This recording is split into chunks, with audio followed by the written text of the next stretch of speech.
नमस्कार, मैं Sakshi Meena, assistant professor in geography, government college Lalsot. आज हम बात करेंगे ह्यूमन ज्योग्राफी के टॉपिक नंबर 2 यानी मानव भूगोल का अन्य सामाजिक विज्ञानों से संबंध, relation of human geography with social sciences.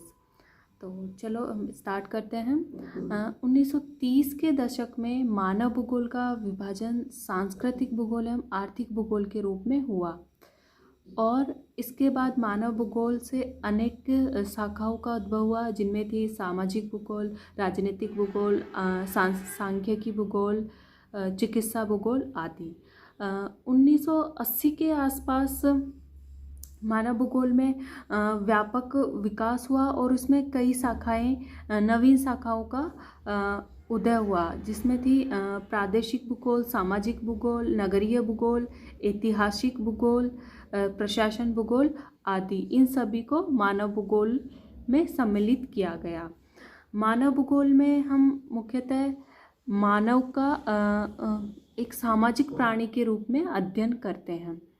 अतः मानव भूगोल उन सभी सामाजिक विषयों से संबंधित है जिनमें मानव व उसकी विभिन्न समस्याओं का अध्ययन किया जाता है। इस प्रकार मानव भूगोल को हम विभिन्न विषयों से संबंध स्थापित कर सकते हैं। उनमें जिनसे हम मानव भूगोल का संबंध स्थापित करेंगे, उनमें प्रमुख विषय है मानव भूगोल एवं अर्थशास्त्र, अर्थात मानव भूगोल एवं अर्थशास्त्र कैसे आपस में परस्पर संबंधित है। दूसरा हम लेंगे मानव भूगोल एवं इतिहास को। तीसरा हम लेंगे मानव भूगोल एवं राजनीति विज्ञान को। चौथा हम लेंगे मानव भूगोल एवं समाज शास्त्र को। पांचवा हम लेंगे मानव भूगोल एवं मानव विज्ञान को। और लास्ट छठा हम लेंगे मानव भूगोल एवं सैन्य विज्ञान को। अर्थात मानव भूगोल का अर्थशास्त्र, इतिहास, राजनीति विज्ञान, समाजशास्त्र, मानव विज्ञान और सैन्य विज्ञान के साथ किस तरह से संबंध है, उसकी चर्चा हम इस वीडियो में करेंगे। सबसे पहले हम लेंगे मानव भूगोल एवं अर्थशास्त्र को, अर्थात मानव भूगोल एवं इकोनॉमिक्स या अर्थशास्त्र कैसे आपस में इंटरलिंक हैं। तो हम बात करते हैं कि जहाँ मनुष्य प्रारंभ में शारीरिक एवं मानसिक विकास के साथ साथ उसकी मनुष्य के शारीरिक एवं मानसिक विकास के साथ साथ उसकी आवश्यकताओं भी परिवर्तित होती गई। जैसे कि वह मनुष्य प्रारंभ में केवल अपनी आवश्यकता की पूर्ति के लिए शिकार, मछली पकड़ना, लकड़ी काटना, पशुपालन आदि क्रियाएं करता था, परंतु जैसे जैसे समय बढ़ता गया वह परिवर्तन होते गए और उस आधुनिक ढंग में मनुष्य ने अलग कार्य करने प्रारंभ कर दिए, जैसे कि व्यवसाय करना, आधुनिक ढंग से कृषि करना, उद्योग करना, प्रशासनिक कार्य, खनन कार्य आदि। जहाँ हम अर्थशास्त्र में वस्तुओं के उत्पादन, वितरण, विनिमय तथा उनके उपभोग आदि की स्टडी करते हैं, वहीं हम आर्थिक भूगोल में जनसंख्या के वितरण, कृषि, व्यापारिक दशाओं, उद्योगों का स्थानीयकरण, यातायात आदि के बारे में हम स्टडी करते हैं। लेकिन इन विभिन्न आर्थिक क्रियाओं को सुनियोजित रूप से संचालित करने के लिए मानव को उस क्षेत्र की भौतिक विशेषताओं, जलवायु, वनस्पति आदि का भी जानकारी होना आवश्यक है। अर्थात जो ये आर्थिक गतिविधियां हैं ये तभी संपन्न या उसी क्षेत्र में संपन्न हो पाएगी जो क्षेत्र उन आर्थिक क्रियाओं के लिए उपयुक्त होगा, तभी वो क्रियाएं संभव हो पाएगी। अतः मानव के सामाजिक जीवन के सुनियोजित ढंग से संचालन के लिए मानव भूगोल एवं अर्थशास्त्र दोनों का सम्मिलित ज्ञान आवश्यक है।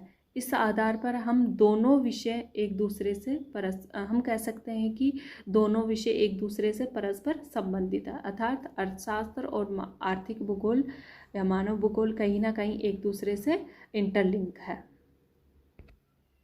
नेक्स्ट हम बात करेंगे मानव भूगोल एवं इतिहास की, अर्थात मानव भूगोल एवं इतिहास का क्या संबंध है। मानव भूगोल मानव सभ्यता के इतिहास का अध्ययन भौगोलिक परिप्रेक्ष्य में करता है किसी भी देश के इतिहास पर वहाँ के भौगोलिक पर्यावरण परिस्थितियों का गहरा प्रभाव पड़ता है। अर्थात अगर हम किसी भी देश के इतिहास को उठाकर देखें तो उस इतिहास पर वहाँ की क्या भौगोलिक दशाएं रही, उसका क्या प्रभाव रहा, वो हमें ज़रूर देखने को मिलेगा।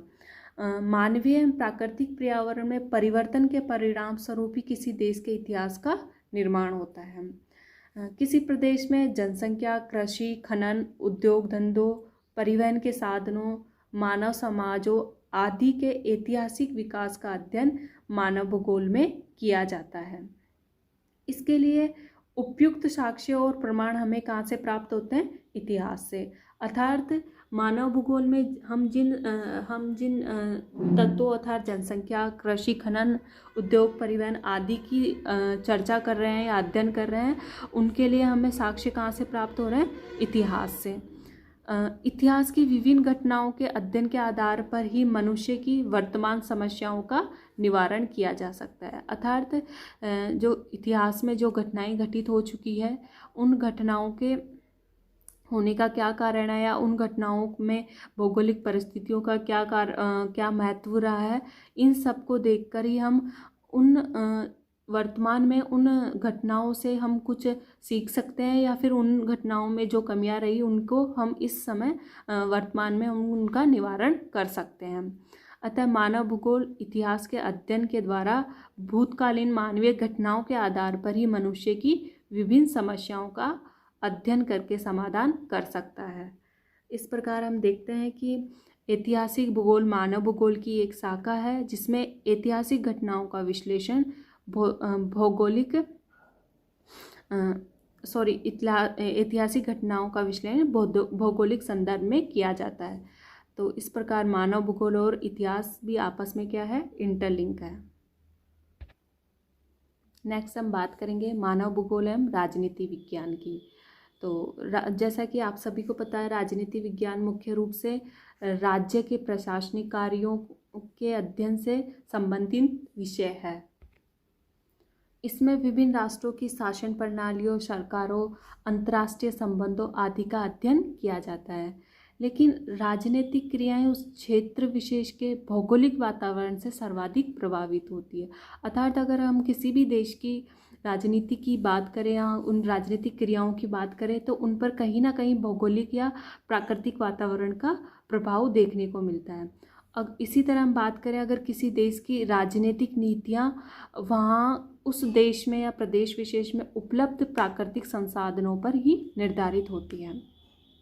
राजनीतिक भूगोल जो कि मानव भूगोल की एक शाखा है जिसमें राजनीतिक रूप से संगठित क्षेत्रों अर्थात देश या राष्ट्रों की सीमा, उनके विस्तार, शासित भूभागों तथा उनके संसाधनों, उनके आंतरिक एवं बाह्य राजनीतिक संबंधों आदि का अध्ययन करते हैं। अर्थात राजनीतिक भूगोल में भी हम राज्य से संबंधित या उनसे संबंधित तत्वों का अध्ययन करते हैं। इस प्रकार हम देखते हैं कि मानव भूगोल एवं राजनीति विज्ञान दोनों विषय मानव के अध्ययन पर ही आधारित है। अतः ये दोनों कहीं ना कहीं आपस में क्या है? अंतर संबंधित विषय है। नेक्स्ट है मानव भूगोल एवं समाजशास्त्र।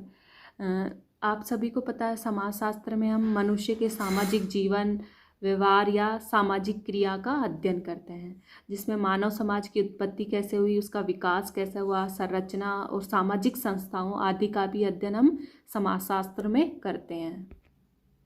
अगर हम बात करें मानव समाज की तो मानव समाज के अनेक समुदाय या समूहों में मानव समाज अनेक समुदायों में विभक्त है और जिनके हर एक समुदाय के अपने अपने रीति रिवाज, परंपराएं, प्रथाएं तथा नियम होते हैं और इन सब पर भौगोलिक पर्यावरण का प्रभाव भी देखने को मिलता है।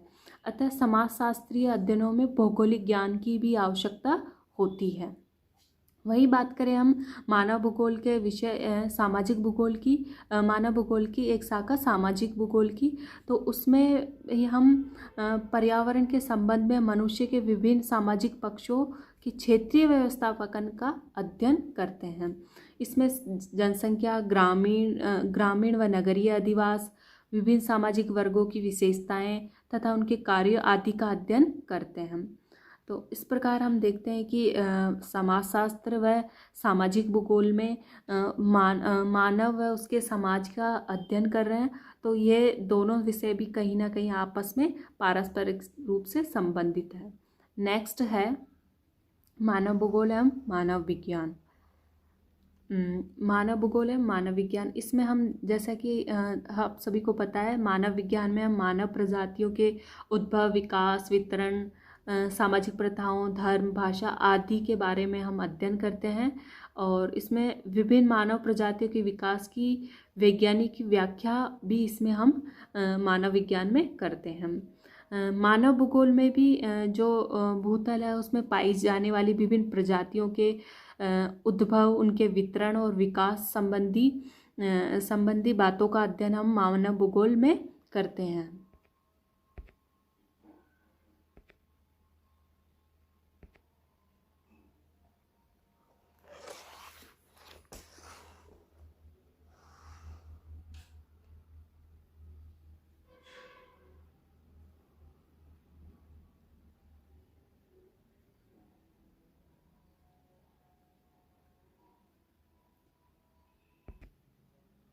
इसके साथ ही मानव भूगोल में यह भी स्पष्ट किया जाता है कि किसी प्रदेश का भौगोलिक पर्यावरण मानवीय क्रियाओं तथा मनुष्य की प्रजातियों, गुणों को किस सीमा तक प्रभावित करता है, इन सब का अध्ययन भी हम मानव भूगोल में करते हैं। जैसे कि आप सभी को पता है कि ग्रिफिथ टेलर का जो प्रवासीय कटिबंध सिद्धांत था, उसमें उन्होंने बताया कि किस तरह से विभिन्न प्रजातियों का वहाँ के भौगोलिक वातावरण से उनकी शारीरिक संरचना में परिवर्तन देखने को मिलता है।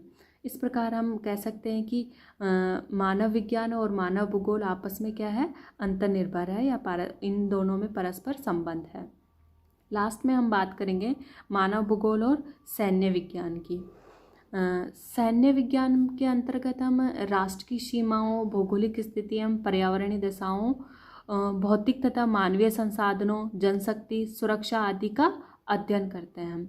इसमें हम जो सामरिक या युद्ध स्थल होते हैं उन पर भौगोलिक परिस्थितियों का क्या महत्व रहता है, उसके बारे में भी हम अध्ययन करते हैं। जो युद्ध के मोर्चे या युद्ध स्थल होते हैं उनके निर्धारण के लिए भौगोलिक दशाओं तथा उस प्रदेश की स्थिति, उस प्रदेश का उच्चावच, जलवायु, जलाशय, जंगली भूमि आदि किस प्रकार प्रभावित करते हैं या फिर इन सब का ज्ञान किस प्रकार आवश्यक है। एक युद्ध स्थल का निर्धारण तभी किया जा सकता है जब उस युद्ध स्थल के बारे में हमें संपूर्ण जानकारी अर्थात तो उसके भौगोलिक दशाओं के बारे में जानकारी हो, और इसके लिए हमें मानचित्रों की भी आवश्यकता पड़ती है। इन सभी तथ्यों का अध्ययन हम मानव भूगोल की एक शाखा सैन्य भूगोल में भी करते हैं। और इसके अलावा हम स्थलाकृतिक मानचित्रों का प्रयोग भी दोनों ही विषय में करते हैं। स्थलाकृतिक मानचित्र में वो होता है, हम किसी प्रदेश के स्थलाकृतिक मानचित्र ले लेते हैं जिसमें कि उस प्रदेश के हर एक जैसे कि चाहे भौगोलिक हो या सांस्कृतिक हो, सभी तथ्यों की जानकारी मिलती है। भौगोलिक में हमें वहाँ के उच्चावच की, नदियों की, वहाँ के भौतिक स्वरूपों की आदि की जानकारी मिलती है। वहीं सांस्कृतिक में वहाँ क्या मानवीय अधिवासों की, मानव द्वारा निर्मित संरचनाओं जैसे कि कुआं, रोड की या फिर रेल लाइन की आदि की भी जानकारी मिलती है। इस प्रकार हम कह सकते हैं कि मानव भूगोल एवं सैन्य विज्ञान में क्या है, परस्पर संबंध है। तो इस वीडियो में आज इतना ही। Thank you so much.